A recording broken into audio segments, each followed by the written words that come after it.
ଆସିଛି ମସଲା ଡାଲମା ଜାଣିଥିବେ ମସଲା ଡାଲମା କେତେ ଭଲ ଲାଗିଥାଏ ସମସ୍ତଙ୍କ ଘରେ ଖାଆନ୍ତି ବି ପ୍ରାୟ ଟାଇମ୍। ଚାଲନ୍ତୁ କିଛି ମୁଗ ଡାଲି ନେଇଯିବା, ତାକୁ ଭାଜିଦେବା ଭଲକି। ମୁଗ ଡାଲି ଭାଜି ସାରିଲା ପରେ ତାକୁ ଭଲକି ଧୋଇ ଦେଇକି ପୁରା ଗଡ଼େଇ ଦେଇକି ଆମେ ବସିବା ହାଣ୍ଡିରେ। ଜାଣିଥିବା ହାଣ୍ଡିରେ କେତେ ଭଲ ଲାଗିଥାଏ ଡାଲମାଟା ବସିଲେ। ଏଠି ମୁଁ କଟା ହେଇଥିବା ପରିବା ନେଇଯାଇଛି, ଆଳୁ, ଅମୃତଭଣ୍ଡା, ସାରୁ ଆଉ ଆମର ବିନ୍ସ, କଖାରୁ, ବାଇଗଣ ଯାହା ଥିବ ବି ଆପଣମାନେ ସବୁ ବି ପକାଇ ପାରିବେ। ଡାଲମାରେ ଆମର ସବୁ ପରିବା ପଡ଼େ, କିଛି ବି ଆମର ଗୋଟେ ସର୍ଟ ବି ରୁହେନି, ସବୁ କିଛି ଆମର ପରିବା ପଡ଼ିଥାଏ। ଏଣିକି ଆପଣଙ୍କ ଇଚ୍ଛା ଯେଉଁଟା କରିଥିବେ ସେଇଟା ପକାଇବେ। ଆଉ କିଛି ଟମାଟୋ। ଚାଲନ୍ତୁ ଏଣିକି ରେଡ଼ି କରିବା ଡାଲମା କେମିତି ହେବ।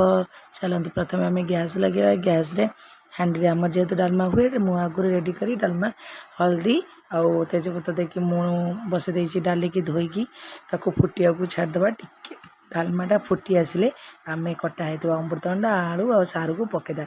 କାରଣ ଟିକେ ସିଝିବାକୁ ଟାଇମ୍ ଲାଗେ, ତେଣୁ ଆମେ ତାକୁ ଆଗେ ପ୍ରଥମେ ତାକୁ ଆମେ ପକାଇଦେବା ଡାଲମାରେ। ବହୁତ ଭଲ ଭାବରେ ତାକୁ ଯେମିତି ଫୁଟିବ ଟିକେ ସମୟ ପର୍ଯ୍ୟନ୍ତ ତାକୁ ଆମେ ଛାଡ଼ିଦେବା। ଯେତେବେଳେ ସେ ଫୁଟି ଆସିବ ଆପଣ ଜାଣିଥିବେ, ତାପରେ ଆମେ ଫୁଟିଗଲା ପରେ ସେଇ ଯେଉଁ କଟା ହେଇଥିବା ପରିବା ବାଇଗଣ, ବିନ୍ସ, କଖାରୁ ତାକୁ ଆମେ ପକାଇଦେବା। ଦେଖନ୍ତୁ କେତେ ସୁନ୍ଦର ଭାବରେ ଫୁଟୁଛି, ପୁରା ବାମ୍ଫ ପୁରା ଉଠୁଛି, କ୍ଲିଅର୍ ବି ଦେଖାଯାଉନି। ଆମେ ଅନ୍ୟ ପରିବା ସବୁ ପକାଇଦେବା। ପକାଇ ସାରିଲା ପରେ ଆମେ ଲୁଣ ବି ମୁଁ ପକାଇ ନଥିଲି, ଯେହେତୁ ପରିବା ପଡ଼ିନଥିଲା ମାନେ ଲୁଣ ବି ପଡ଼ିବନି। ଦେଖନ୍ତୁ କେତେ ସୁନ୍ଦର ଭାବରେ ଫୁଟୁଛି। ମୁଁ ଏଠି ସବୁ କଟା ହେଇଥିବା ପରିବାକୁ ପକାଇଦେଲି। ପକାଇ ସାରିଲା ପରେ ତାପରେ ଲୁଣ ପକାଇ ଟମାଟୋ ପକାଇବା।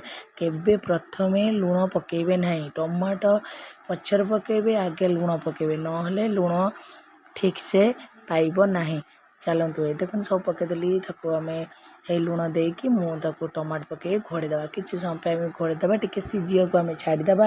ଯେହେତୁ ଡାଲମା ସବୁଥିରେ ଲାଗିଥାଏ, ଅରୁଆ ସହିତ ଡାଲମା, ଖଟା ଜାଣିଥିବେ ସବୁ ଜିନିଷ ଡାଲମା ସାଧା ଆଇଟମ୍ ପାଇଁ ଓଷା ବାରରେ ବି ମନ୍ଦିରରେ ବି ଡାଲମା ବହୁତ ଭଲ କିନା କରାଯାଏ। ଡାଲମାଟା ବହୁତ ଭଲ ଲାଗିଥାଏ, ଅରୁଆ ସାଙ୍ଗକୁ ଡାଲମା ହେଲେ ବହୁତ ଭଲ। ଯେହେତୁ ଆମର ଗୁରୁବାର ଆମେ ଡାଲମା ଖାଇବାକୁ ବହୁତ ଭଲ ପାଉ। ଗୁରୁବାର ମଙ୍ଗଳବାର ଆମର ଯାହା ହେଲେ ବି ଆମର ଡାଲମାଟା ଆଗେ ଥୁଆ।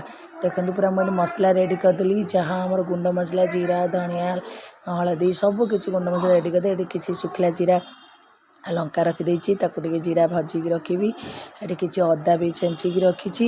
ତାପରେ ଏଠି ଡାଲଡା ଘିଅ ବି ଟିକେ ଅଛି, ଯେହେତୁ ଆମେ ଟିକେ ଫୁଟେଇଲା ଡାଲଡା ଘିଅ ଦେଇକି ଫୁଟେଇଲେ ବହୁତ ଭଲ ବାସ୍ନା ଆସିଥାଏ।